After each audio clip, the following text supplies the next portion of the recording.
1장에서는 산상설교의 배경과 서론을 생각해 보았습니다. 여기서부터 진행해 나가야 하겠지만 본 설교의 자세한 내용과 진술에 앞서 그것을 전체로서 다시 살펴보아야 하겠습니다. 이것은 매우 유익하고도 중요할 것으로 생각됩니다. 제가 전문적 사항이라고도 할 수 있는 것에 대한 연구를 시작하겠다는 뜻은 아닙니다. 학적 권위자들은 토론을 좋아합니다.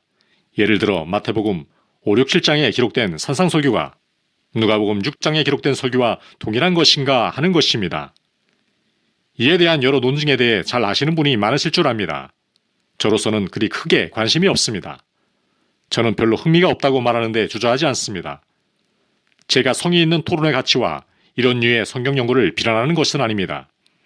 저는 그저 성경의 기술적 문제에 너무 몰두함으로 성경의 메시지를 놓치지 않도록 저 자신과 모든 사람에게 항상 경고할 필요를 느낍니다. 복음서들의 조화 문제와 이와 유사한 문제들에는 관심을 가져야 하겠지만 우리가 사복음서를 일종의 지식인들의 수수께끼 노름으로 간주해서는 큰일입니다. 복음서들은 우리가 완전한 도식과 분류법을 작성하기 위해 있는 것이 아닙니다. 복음서들은 우리가 복음의 말씀대로 살 수 있고 실천할 수 있도록 적용하기 위해 읽게 하기 위한 것입니다. 그러므로 저는 그 같은 전문적 문제를 고찰하며 시간을 보내려 하지 않습니다. 이 세 개의 장에 기록된 설교에 여러 가지 분류법과 세분법이 제시되어 왔습니다. 복음이 몇 개가 있는가? 7인가? 8인가? 9인가? 이 같은 류의 문제에 관하여 많은 논증과 논란도 있었습니다. 또 어떤 이들은 그들이 원한다면 이 같은 문제에 시간을 보낼 수도 있을 것입니다. 그러나 제게 중요한 것은 숫자에 있지 않고 우리가 이 복음들을 마주 대해야 한다는 데 있는 줄로 압니다. 그러나 이런 이유로 이 같은 류의 성경 연구에 관심을 가지는 사람들을 낙심하게 할 생각은 없습니다. 이 문제와 관련해서 저는 어떤 사람들을 잊을 수가 없습니다. 제가 그를 만날 때마다 그는 늘 자기가 위대한 성서학자라는 인상을 주었습니다. 그가 어떤 의미에서는 사실 학자였다고 생각합니다. 그러나 그의 생활은 유감스럽게도 신약 성서에 있는 가르침과는 거리가 먼 것이었습니다. 그런데도 성경 연구는 그의 장기였습니다. 이것은 제가 두려워하는 일입니다. 여러분들도 기계적 의미에서 성경학자가 될 수는 있습니다. 셰익스피어를 분석하면서 시간을 보내듯이 성경을 분석하며 시간을 보낼 수도 있습니다. 성경 분석은 그것이 종속적 위치에 있는 한에는 모두 그저 객관적이며 지식적인 의미에 관심을 갖게 할 정도로 우리를 지배하지는 않습니다. 성경은 유일무이한 하나님의 말씀이므로 어느 다른 책들에 접근하는 식으로 접근해서는 안 됩니다. 우리가 무릎을 꿇지 않고 성경을 읽어서는 안 된다고 말하던 신앙의 선조들과 성자들의 말을 저는 점차로 이해하기에 이르게 되었습니다. 하나님의 말씀에 접근할 때 우리는 이것을 항상 기억해야 합니다.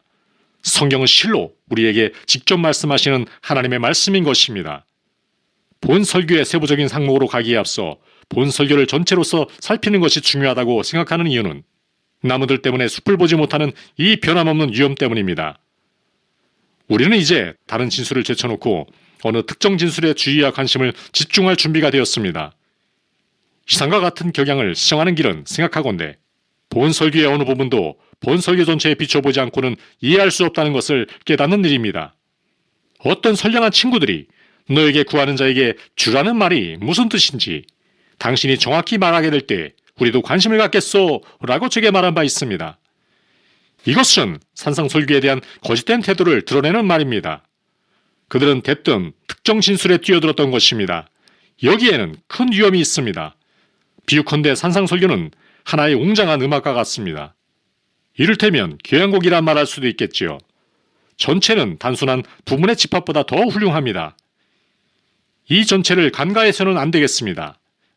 만일 본 설교를 전체로서 이해하고 파악하지 못한다면 우리는 그 속에 어떤 특정 명령의 어느 하나도 적절히 이해할 수 없으리라고 말하는데 주저하지 않습니다. 만일 누가 팔복을 이미 믿고 받아들이며 또한 이 말씀에 따라 살지 않는다면 그가 산상설교의 어느 특정 명령과 마주 대하는 일은 시간 낭비요 쓸데없고 무익한 일입니다. 소위 현대적 요구에 부응한 산상설교의 사회적 적용이 그토록 완전한 허위가 되고 이단이 된 것은 이 때문입니다. 사람들은 본 설교를 자주 이런 식으로 적용했습니다. 예를 들면 그들은 다른 뺨을 돌려대는 문제를 들어 말할 것입니다. 그들은 본 설교에서 이 말씀을 뽑아내어 그것을 고립시키고 이것을 기초로 해서 무릇 모든 형태의 전쟁은 비기독교적인 것이라고 비판합니다. 제가 지금 화평론을 논하려는 것은 아닙니다. 저의 관심사는 여러분이 만일 어느 개인이나 어느 국가나 전 세계가 팔복의 말씀에 따라 살며 실천하지 않는 한 어느 특정 명령 한 개를 취해서 그것을 어느 개인이나 국가나 세계에 적용할 수 없다는 것입니다.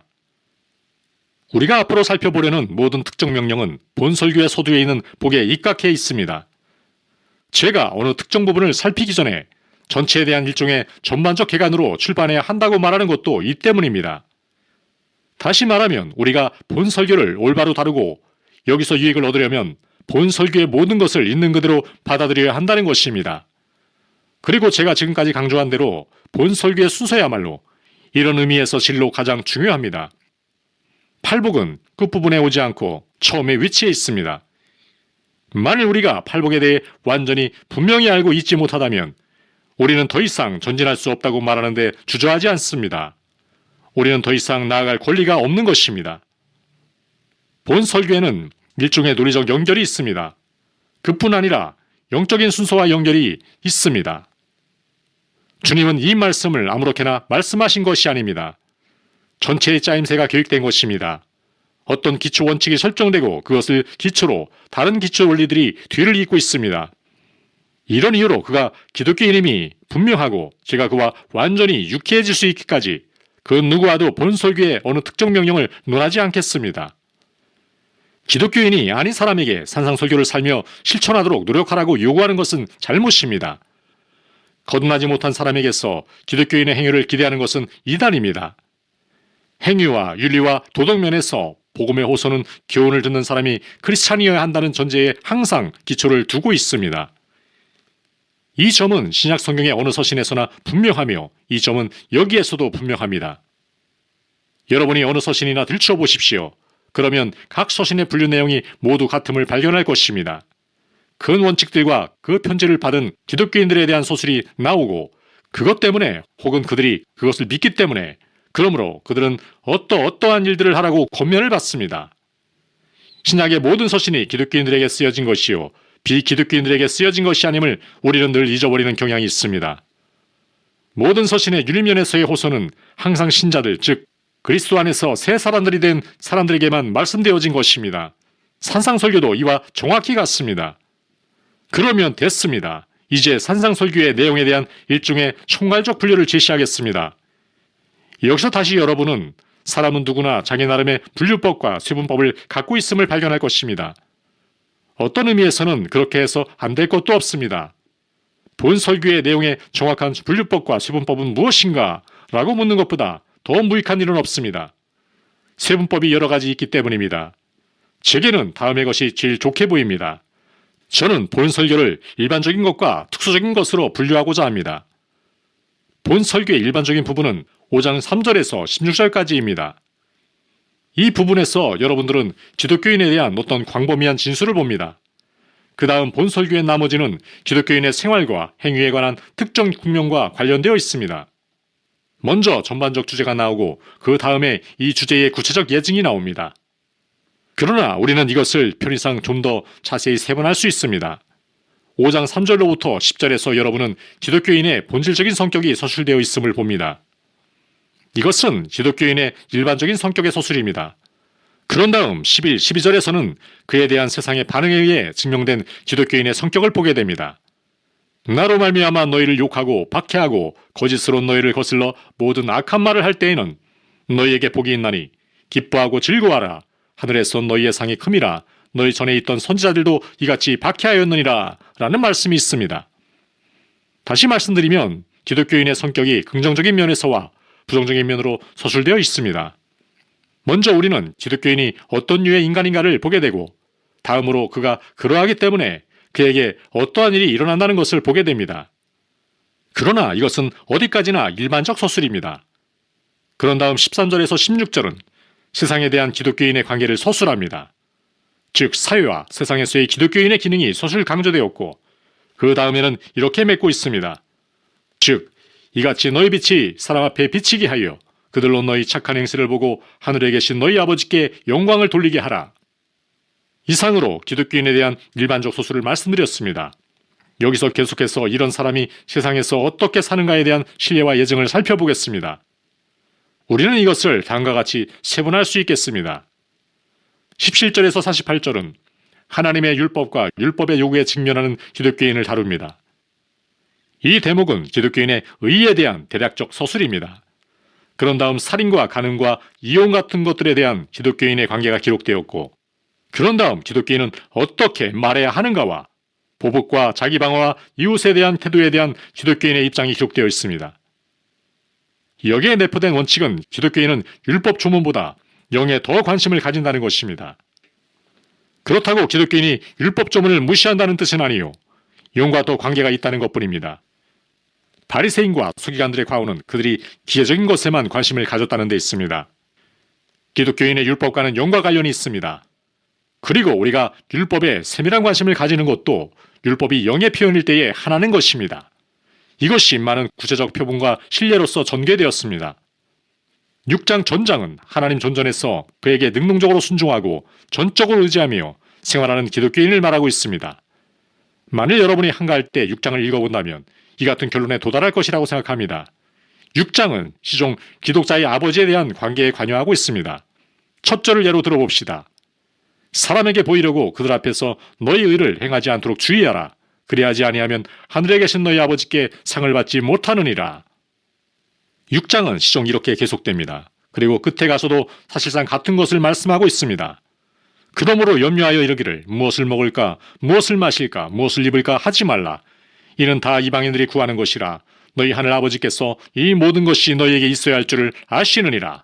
그런즉 너희는 먼저 그의 나라와 그의 의를 구하라. 그리하면 이 모든 것을 너희에게 더하시리라. 그리고 여기서 기독교인은 자기가 항상 하나님 존전에 있음을 알므로 그가 관심 갖는 것은 그가 다른 사람들에게 어떤 인상을 주는가가 아니라 하나님과의 관계임을 아는 사람으로서 서술되어 있습니다. 이런 까닭에 기도할 때 그는 다른 사람이 그의 기도를 칭찬하든 비판하든 다른 사람이 생각하는 것에 관심을 갖지 않습니다. 그는 자기가 아버지 존전에 있음을 알며 하나님께 기도하는 것입니다. 그가 구제할 때도 시종 의중에 두고 있는 것은 하나님입니다. 더구나 삶의 여러 문제들, 즉 양식 문제와 의복 문제와 외부 사건에 대한 그의 반응 등등 모든 것을 그가 아버지에 대해 가지는 이 관계에 비추어서 검토하는 것입니다. 이것은 기독교인의 삶에 대단히 중요한 원칙이 됩니다. 7장은 일반적으로 하나님의 판단에 비추어 항상 살며 하나님을 두려워하는 삶을 사는 자로서의 기독교인의 기술로 간주될 수 있습니다. 비판을 받지 아니하려거든 비판하지 말라. 좁은 문으로 들어가라. 거짓 선지자들을 삼가라. 주여 주여 하는 자마다 천국에 들어갈 것이 아니요 다만 하늘에 계신 내 아버지의 뜻대로 행하는 자라야 들어가리라. 더구나 기독교인은 앞으로 테스트 받아야 할 집을 짓는 사람으로 비유되었습니다. 이상으로 우리는 산상설교에 대한 전반적 분석뿐만 아니라 기독교인에 대한 하나의 완전한 묘사와 표현을 했다고 보겠습니다. 기독교인 특유의 자질들이 있습니다. 이 자질들에는 매우 중요한 세 가지 원칙이 있습니다. 첫째로 기독교인은 필연적으로 하나님의 법과 관련되는 사람입니다. 저는 1장에서 율법과 은혜가 서로 정반대되는 것으로 규정하는 극히 위태로운 경향을 말씀드렸습니다. 우리는 율법 아래에 있지 않으나 율법을 지키도록 되어 있습니다. 율법의 의는 우리 안에서 이루어져야 한다고 사도 바울은 로마서에서 말씀했습니다. 그리스도는 죄 있는 육신의 모양으로 오셔서 육신의 죄를 정하셨습니다. 어떤 이유에서일까요? 육신을 좇지 않고 그 영을 좇아 행하는 우리에게 율법의 요구를 이루어지게 하심입니다. 그러므로 기독교인은 항상 하나님의 법에 따라 살며 그 법을 지키는 데 관심을 가지는 사람입니다. 이런 이유로 기독교인은 이 일이 어떻게 이루어질 수 있는가를 명심해야 합니다. 둘째로 기독교인에 관한 가장 본질적이며 명료한 일들의 하나는 그가 하나님의 존전에 있음을 항상 인식하는 사람이라는 사실입니다. 그러나 세상은 이런 식으로 살지 않습니다. 이것이 기독교인과 비기독교인과의 차이점입니다. 기독교인은 하나님과의 이 친밀한 관계에 비추어서 행동하는 사람입니다. 기독교인은 말하자면 자유로운 행위자가 아닙니다. 기독교인은 하나님의 자녀입니다. 그러므로 그가 행하는 모든 것을 하나님의 보시기에 좋은 관점에서 행하는 것입니다. 기독교인이 필연적으로 이 세상에서 그에게 일어나는 모든 것을 기독교인이 아닌 사람들과 전혀 다르게 관망하는 이유도 이 때문입니다. 신약 성경은 이것을 신약에 어디서나 강조하고 있습니다. 기독교인은 음식이나 마시는 것이나 주택 문제나 의복에 대해 염려하지 않습니다. 이런 것들이 중요하지 않다는 말이 아니라 이것들이 기독교인의 주요 관심사는 아니라는 말씀이며 이런 것들을 위해 사는 것이 아니라는 말씀입니다. 기독교인은 이 세상과 이 세상 일들에 대해서는 별 관심을 갖지 않습니다. 어떤 이유에서이겠습니까? 기독교인은 이 세상 나라와 다른 나라에 속해 있기 때문입니다. 그가 세상 밖으로 나가지는 않습니다. 이것은 로마 가톨릭의 수도원 제도의 과오라 하겠습니다. 산상설교는 기독교인의 삶을 살기 위해 세상 밖으로 나가라고 말씀하지 않습니다. 그러나 한편 이 설교는 우리의 태도가 비기독교인의 태도와는 전혀 달라야 한다고 말씀합니다. 그것은 우리의 하나님에 대한 관계와 그에게 철저히 의존하기 때문입니다. 그러므로 기독교인은 하나님에 대한 관계 때문에 이 세상에서 그의 환경에 대해 염려해서는 안 됩니다. 거듭 말씀드리거니와 이것이 기독교인에게는 중요한 것입니다. 세 번째 원칙 역시 똑같이 참되고 중요합니다. 기독교인은 항상 하나님을 두려워함으로 행하는 사람입니다. 비겁한 두려움 때문에서가 아닙니다. 온전한 사랑이 두려움을 내쫓기 때문입니다. 기독교인은 히브리 서신의 말씀을 빌리면 경건함과 두려움으로 하나님께 접근할 뿐만 아니라 자기의 모든 삶을 이처럼 사는 것입니다. 기독교인들만이 항상 이 같은 판단의식을 지니고 삽니다. 그가 이런 삶을 사는 것은 주께서 그렇게 살라고 말씀하시기 때문입니다. 주님은 기독교인에게 그가 세우는 집이 심판을 받으리라고, 다시 말씀드리면 삶을 시험할 날이 앞으로 있을 것이라고 말씀하셨습니다. 주님은 그에게 주여 주여라고 말하지 말며 교회 안에서의 활동만으로 다 된 것으로 생각하여 이것에 의존하지 말라고 말씀하셨습니다. 그 까닭은 심판이 오고 있으며 이 심판은 마음을 감찰하시는 분이 하시기 때문입니다. 주님은 양의 겉옷을 보시지 않고 내부를 살피십니다. 그래서 기독교인은 항상 이것을 기억하는 사람입니다. 저는 앞에서 우리 현대 기독교인을 고발할 최후의 죄는 악랄함과 입담의 죄가 될 것이라고 말씀드렸습니다. 이것은 그 어디서보다도 이 점에서 잘 나타납니다. 지나간 세대의 기독교인의 삶을 읽어보는 일이 유익할 것이라고 말씀드린 것도 이런 까닭에서입니다. 신약 성경에서 나오는 사람들은 하나님을 두려워하는 삶을 살았습니다. 그들은 모두 사도 바울의 우리가 다 반드시 그리스도의 심판대 앞에 나타나게 되어 각각 선악간에 그 몸으로 행한 것을 따라 받으려 함이라 라는 가르침을 받아들였던 것입니다. 이 말씀은 기독교인들에게 하신 말씀입니다. 그러나 현대 기독교인들은 이 교훈을 좋아하지 않습니다. 현대 기독교인은 이 교훈과 아무 상관이 없다고 말하는 것입니다. 그러나 이것은 산상설교의 교훈인 동시에 사도 바울 서신의 교훈입니다.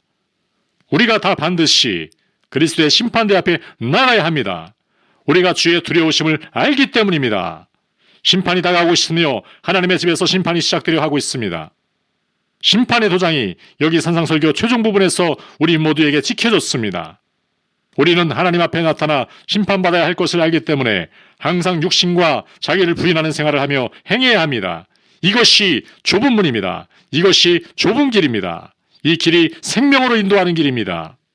그러므로 산상설교가 왼편뺨을 돌려대라고 말씀할 때 이 말씀의 의미를 서로 논하기에 앞서 이 설교를 전반적으로 살펴보는 일은 얼마나 중요한 일이겠습니까? 이 설교의 전반적인 것을 살펴보기에 앞서 구체적인 세부에 뛰어드는 사람들이 많습니다.